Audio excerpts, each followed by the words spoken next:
देखिए, मैं सुबह जब कैमरे पर आता हूँ, चैनल पर आता हूँ, पूरी दुनिया मुझे देखती है, तो मैं जिस अंदाज में सुबह सलाम करता हूँ उसी अंदाज में सलाम कर रहा हूँ। आप मुझे जवाब देंगे, अस्सलामु अलैकुम व रहमतुल्लाहि व बरकातहू। बहुत अच्छे।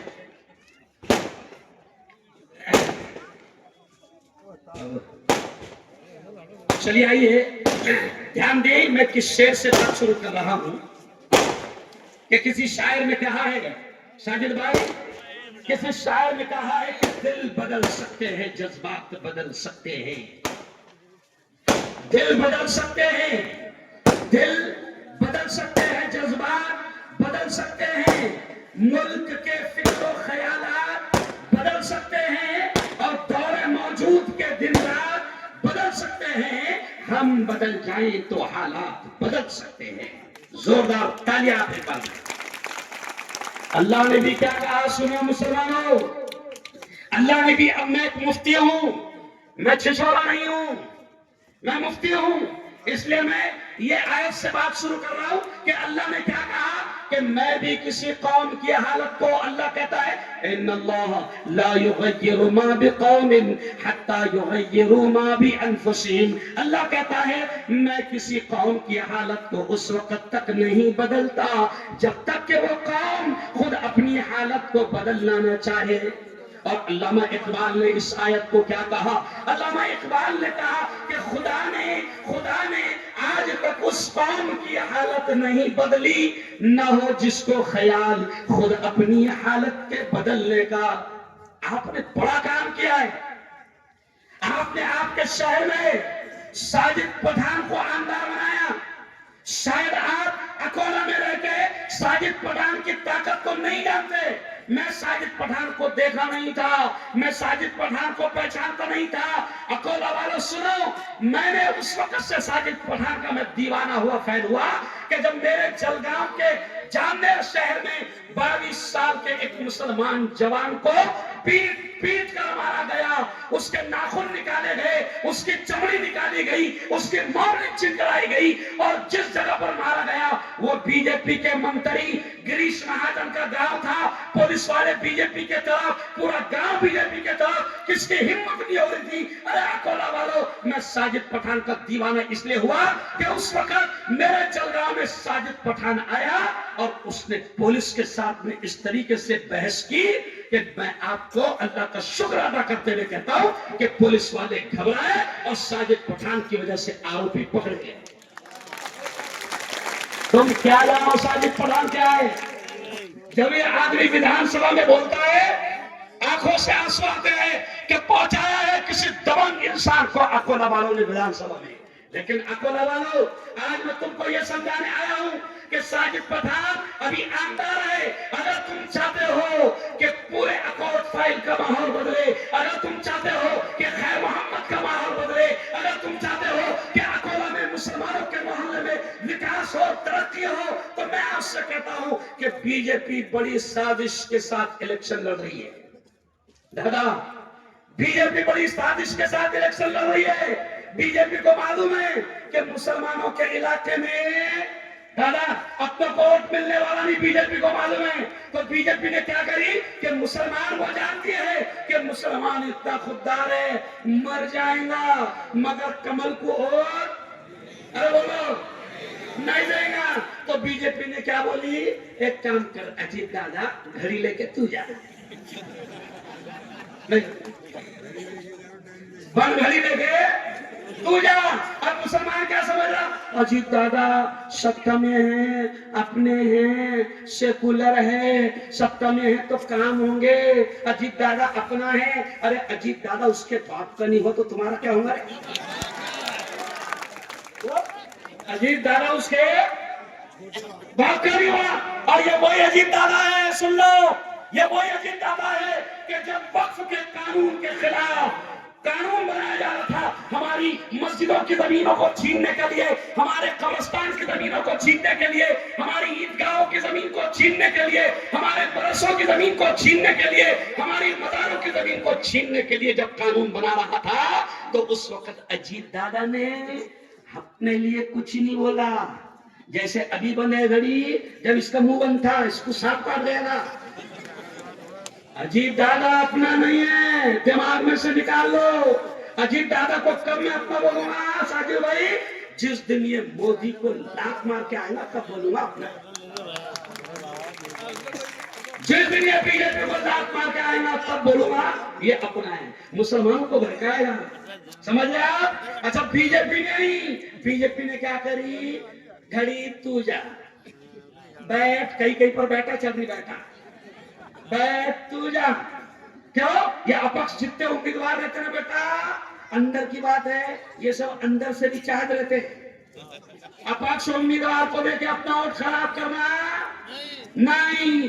घड़ी को, अरे अजीत दादा मेरे नाम से इतना परेशान है, पिछले नगर पालिका में उसकी एक भी सीट जीतने नहीं लगे, एक भी सीट नहीं जीती। मेरी सुपारी दे रहा हूं। अरे मैंने बोला हम पान खाते पूरा, कुछ नहीं फर्क पाने वाला, हम ईमान वाले। जोर से बोल रहा, जिंदगी किसके हाथ? जोर से, जिंदगी किसके हाथ? अल्लाह के मौत किसके हाथ? अल्लाह के नफा किसके हाथ? अल्लाह के नुकसान किसके हाथ? अल्लाह के हवाएं कौन चलाता है? अल्लाह, ये जमीन किसके हाथ? ये आसमान किसके हाथ? तो जब सब अल्लाह के हाथ में, तो इन चोरों के हाथ में क्या है? कुछ नहीं है, मामा जी का ठिल्लू, कुछ नहीं करेंगे, डरना मत। बस इतना समझ लो कि तुमको बावला क्या बना रहे दादा, इतना समझ लो कि बावला क्या बना रहे। बावला ये बना रहे कि तुमको क्या लग रहा? नीम, नीम अपनी है, अपनी अपनी नहीं है बाबा। साजिद पठान जीतने के बाद बार बार आ रही, नहीं समझो? अरे बोलो 35 साल तक के असद भाई कसम अल्लाह की खा कर कह रहा हूं, ये जुमला सुन लो। अगर अकोला वालों को लग रहा हूँ मुफ्ती साहब आज गुस्से में जवाब देने को आए, मैं जवाब देने नहीं आया। 11 तारीख पहले से बुक थी मेरी, साथ में वैसे है ना। 11 तारीख और 8 तारीख तुमने 2 तारीख पहले से जिद करके मेरी अकोला वालों क्या लग रहा? मुफ्ती साहब को असद भाई ने बहुत बुरा बुरा बोले, तो मुफ्ती साहब जवाब देने आए। नहीं, अल्लाह की कसम, मैं असद भाई की बहुत इज्जत करता हूँ, बड़े लिखे आदमी है, बैरिस्टर है, लेकिन अब क्या करना है वही बावले चाले कर रहे। अच्छा, वो बैरिस्टर है कि नहीं? अरे बोलो ना यार। अच्छा, कल क्या बोल रहे हैं? मुफ्ती हारून, मिस्टर हारून, मेरे मुंह को कोई नहीं लगता, मैं बहुत बड़ा छिछोरा हूँ। मोदी जी बोल रहे था, अगर मैं बोलता तो इमाम के भक्तों को बुरी लग जाती। असद अवैसी ने खुद बोले, मुफ्ती हारून मैं बहुत बड़ा छिछोरा हूँ। समझा? ये कितने बड़े छिछोरे आपको मालूम है? मैं तो बहुत छोटा आदमी हूँ। इन्होंने जिन उलमा के लिए काबा खोला जाता उनको भी नहीं छोड़े रहे। मौलाना महमूद मदनी को भी इन्होंने बेइज्जत किया। मौलाना महमूद मदनी का कसूर क्या था? सिर्फ इतना ही समझा रहे थे, असद भाई पतंग मत उड़ाओ, बीजेपी का फायदा हो रहा।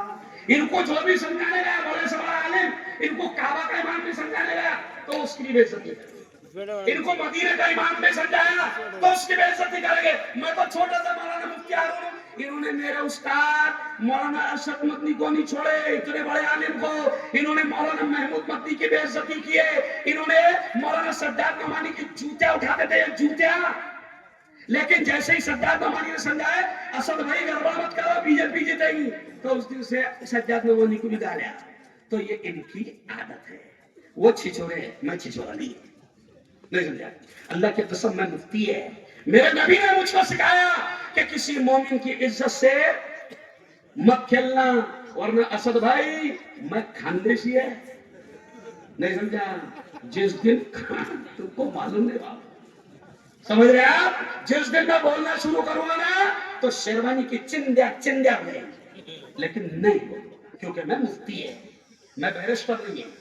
मैं आपको बैरिस्टर, मैं आपको पढ़ा लिखा इंसान समझता था। और आखिरी जुमला सुनो असद भाई, मैं तुम्हारा शुभ चिंतक हूं, मैं चाहता हूं कि तुम्हारी आखिरत बर्बाद ना हो। असद भाई तुम उलमा की बेइज्जती कर रहे। मेरे नबी ने क्या कहा उलमा के बारे में? अल उलमा वरसतुल अंबिया।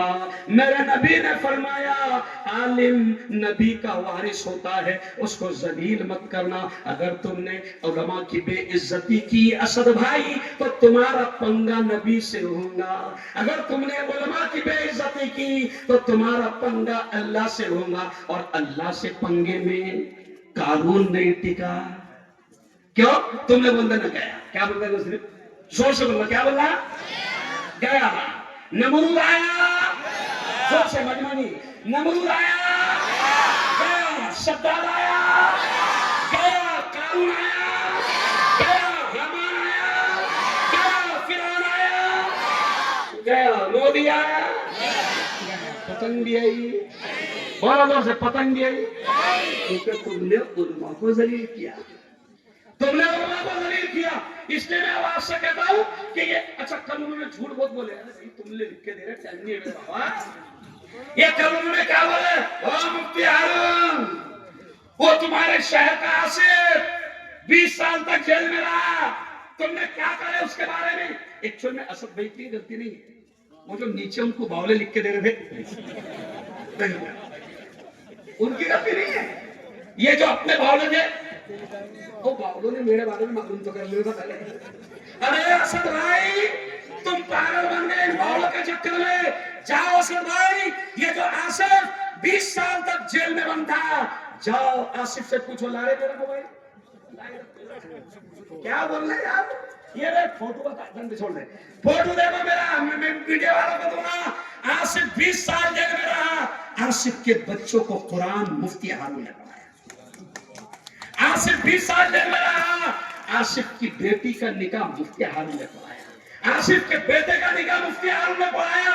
और जमीयत उलमा का मैं सदर हूँ, जमीयत उलमा का सदर हूँ। पूरे मुल्क में जमीयत उलमा बेकसूर मुसलमानों के केस लड़ती है, जिनको फांसी की सजा होती है, जमीयत उलमा उनकी फांसी बचाती है। ये आसिफ को भी फांसी की सजा हो गई थी। जमीयत उलमा ने करोड़ों रुपए खर्च किया 20 साल तक और आसिफ को जेल से छुड़ाया। फोटो देख लेना, आसिफ जेल से आया तो सबसे पहले मुफ्ती हारून का शुक्रिया अदा करने के लिए आया। अरे असद भाई मामले बात मत करो ना बाबा, क्यों जवान को मनवर करने लगा? अच्छा इलेक्शन में मैं क्यों नहीं बोल रहा? सुन लो, ये चाल थी असद भाई। देखो सुनो सुनो कि मुसलमान लड़े, मुफ्ती आए और कल मेरी उधड़े, और फिर बीजेपी को मजा आ रहा। असद भाई मैं बावला नहीं है, तुम्हारा काम है मुसलमानों को आपस में लड़ाना। तुम्हारी पार्टी का नाम है इत्तेहादुल मुस्लिमीन। अरे तुम तो जा रहे वहां इंतशारुल मुस्लिमीन हो रहा, मुसलमान आपस में। अरे बोलो फिर जा रहे। मैं आपसे कहता असद भाई, आपके अब्बा ने नाम रखे। अच्छा मेरे को क्या करे? मुफ्ती हारून तुम्हारी पहली माशूका समाजवादी थी, नहीं समझा? तो मैंने कहा असद भाई तुम्हारी 30 साल तक के माशूका कांग्रेस थी, कांग्रेस की गोद में बैठ के मलाई खाए अभी भी। अच्छा तेलंगाना में अभी भी असद भाई मलाई खाने के लिए मुफ्ती हारून की गोद में बैठे, कांग्रेस की गोद में बैठ गए, और अकोला में आकर लोगों को कांग्रेस के खिलाफ बोल रहे। सच्ची बोलना तुम्हारी मां की कसम खाना। 1.25 घंटा असद अवैसी की तकरीर हुई, 1.25 घंटा। भाजपा पर 2 मिनट बोले और कांग्रेस पर 50 मिनट बोले। और कमाल की बात है, लोगों को अकोला वाले पहचानते नहीं थे।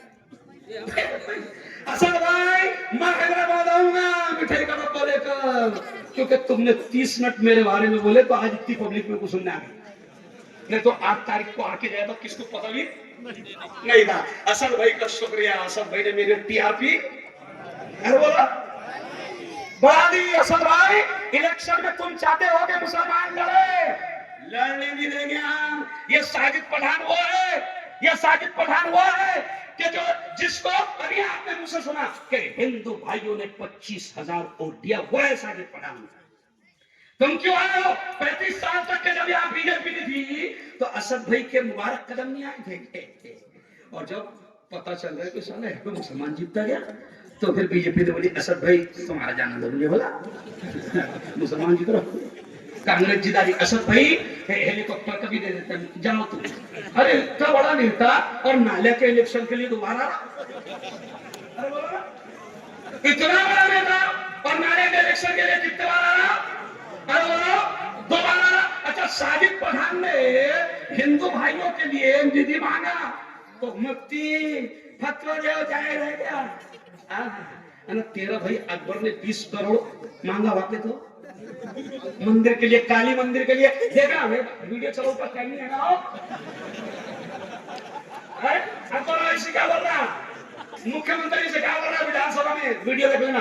अकबर वैसी कितना अच्छा है कि अकबर एक मुसलमान को भगवान ने तौफीक दी, मुसलमान तुमसे 20 करोड़ मांग रहा है काली मंदिर के लिए। अकबर के जुमले है कि रे भाई वाशिरत नहीं हो रहा क्या? तेरा भाई मांग रहा 20 करोड़ मंदिर के वास्ते, तो सेकुलर नेता हो गया।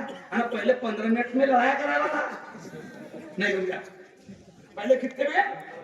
नहीं, ये सब इंतशारुल मुस्लिमीन है, इत्तेहादुल मुस्लिमीन नहीं है। और असद भाई तुमको भी वार्निंग दे रहा वाला मैं, बहुत डेंजर है मेरे बारे में, तुमने जाने नहीं पूरा। और ये बावलों को बोल रहा अच्छा बताओ मेरे बारे में। मैं पत्रकार भी है, मैं वायरल न्यूज का मालिक भी है, मैं नजर टाइम्स पेपर का मालिक भी है, मैं जमीयत उलमा का सदर है, मैं कुरैशी बकर कसाब बिरादरी का हिंदुस्तान का अध्यक्ष है, मैं जमीयत उलमा और मुस्लिम पर्सनल बोर्ड के जरिए से हुकूमत की आंखों में आंखें डालकर बीजेपी के खिलाफ बात करता हूं। असद भाई बावले चाले मत करना, गलत जगह हाथ। मैं इज्जत करता हूं आपकी, इसलिए आपसे कहूंगा बस आखिरी बार आपसे क्या कहूंगा, ये जितनी भी घड़ी आ रही, मैं छोटा था साकिब भाई 12 साल का, जब से साला 10:10 हो रही बंदी जाओ क्या है, ये वही अजीत दादा पवार है कि जब मेरे नबी की शान में उस साधु ने गुस्ताखी करा था, तो ये वही अजीत पवार है और ये वही शिंदे का साथी है जिसने ये कहा था कि हम इस साधु की ऐसी हिफाजत करेंगे कोई इसके बाल को धक्का भी नहीं लगा सकते। ये वही अजीत पवार है। मुसलमानों शर्म आनी चाहिए, जिन मुसलमानों ने अजीत पवार का टिकट लिया उनको शर्म आनी चाहिए, जिन मुसलमानों ने बीजेपी का टिकट लिया शर्म आनी चाहिए कि तुम्हारे दीन के दुश्मन, तुम्हारे शरीयत के दुश्मन, और तुम अजीत दादा से खड़े रहे, तुम बीजेपी से खड़े रहे। इसलिए याद रखो, अजीत दादा, शिंदे, पतंग कहीं भी कट जाती, वाला कभी भी कट जाती, और कट के किसी भी की गोद में जाकर, ये 7 किलोमीटर पे अकोट है, कहा जाके बेटी पतंग, लेटर है लेटर पूरा। और ये तुम्हारा मेषराम जो है ना, ये फिरौन है, फिरौन के चिच्चा का बेटा है, जालिम है। इसने 3500 मुसलमानों को बांग्लादेशी बताने की कोशिश किया ना। मुसलमानों इस जालिम को याद रखना, यहाँ खड़े रहे कि नहीं मुझे मालूम नहीं, लेकिन जा भी खड़े होना, मेषराम को उसकी औकात दिखा देना तो इंशाल्लाह। और 15 तारीख को क्या चलाना, 15 तारीख को क्या चलेगा, पंजा। अभी आपने इतने बोलना, पंजे को क्या बोलना, क्या बोलना, अरे मेरे बाबा कहो, जोर से मेरे बाबा कहो, मेरी अम्मी कहो, मेरे चचा कहो, मेरी चाची कहो, मेरे मामू कहो, मेरी गुमानी कहो, मेरी भाभी कहो, और मेरा दियो पंजा। जोर से बोलो पंजा।